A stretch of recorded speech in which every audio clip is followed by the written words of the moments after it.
Hey everybody, this is DM Mike, and today we're going to talk about the next character introduction, Storm, the Giant, or Goliath.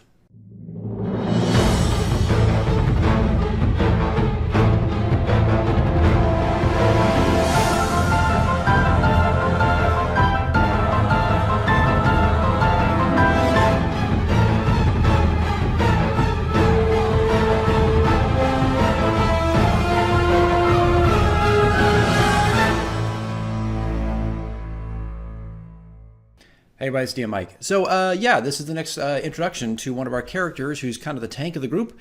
He's definitely taken most of the hits as we play.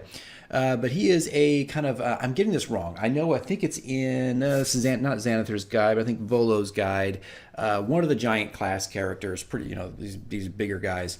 This player gave me a background, but the background was not a typical background. It wasn't like, the entire history kind of written out. It was written out more of a story. One of the guys I play with is a writer. I think he has some books on Amazon. So he likes to write, So I got a quick anecdotal scene of this character. He was hunting down somebody who had killed a farmer. And this guy, this half orc, was surrounded by some thieves that were part of his clan, or part of his group, I should say. And he goes and hunts them down. It was just this great scene that was set up. And it just really helped me as the DM to come up with something that'd be fun to do. That'd be fun to do as a small little character introduction radio drama. So I'm going to waste any more time. I think it's like 2 minutes, maybe a... Ooh, whoa. Man, I need to really move my mic. What's wrong with me? But no, it's like 2 minutes. I'm always getting these times wrong, but it's short. So anyway, guys, this is Storm, our giant, and his introduction into Hoard of the Dragon Queen.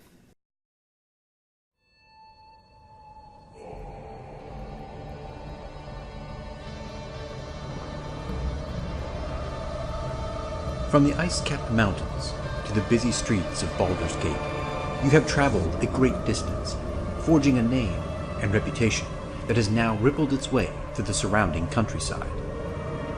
After the defeat of Grok Stonecutter, word traveled fast, and many contracts came your way from various factions.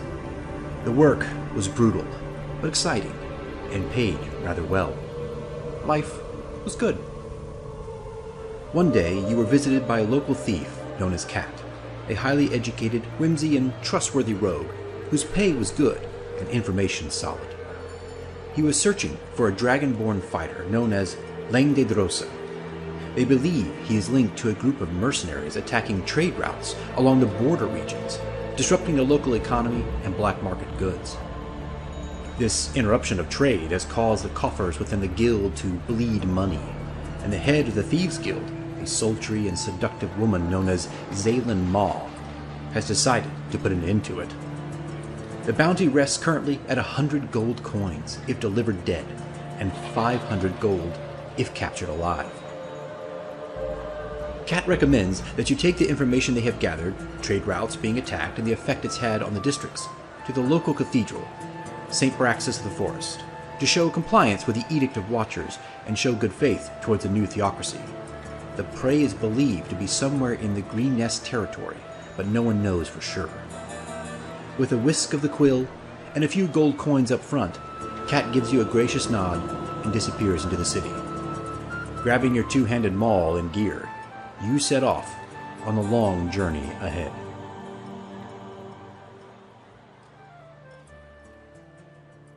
There you go, guys. That's it. Pretty simple, straightforward. You can see all the little elements there that lead Storm on his journey and kind of move him slowly to Kingston, where at this point all the characters are coming into.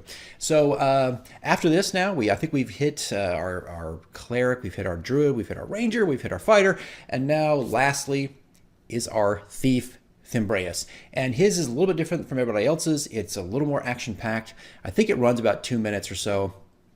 Again, probably wrong, but it's short. And that'll be the last one we do, and that'll be coming up next. But yeah, it's a little more action-packed, got a little more things, a little kineticism going on, a little bit of energy.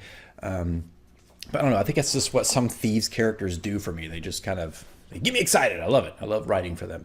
But anyway, guys, this is just a example again. It's a method you could do to help bring your characters into whatever campaign you're playing, just to give them, get them excited and ready to play this adventure.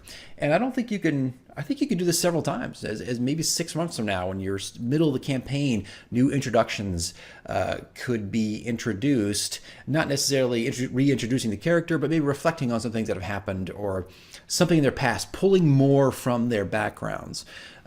Totally doable, right? So like my tone pieces, this is another thing you can do that is not a high demand kind of radio drama. It's smaller, doesn't take a lot of energy and time.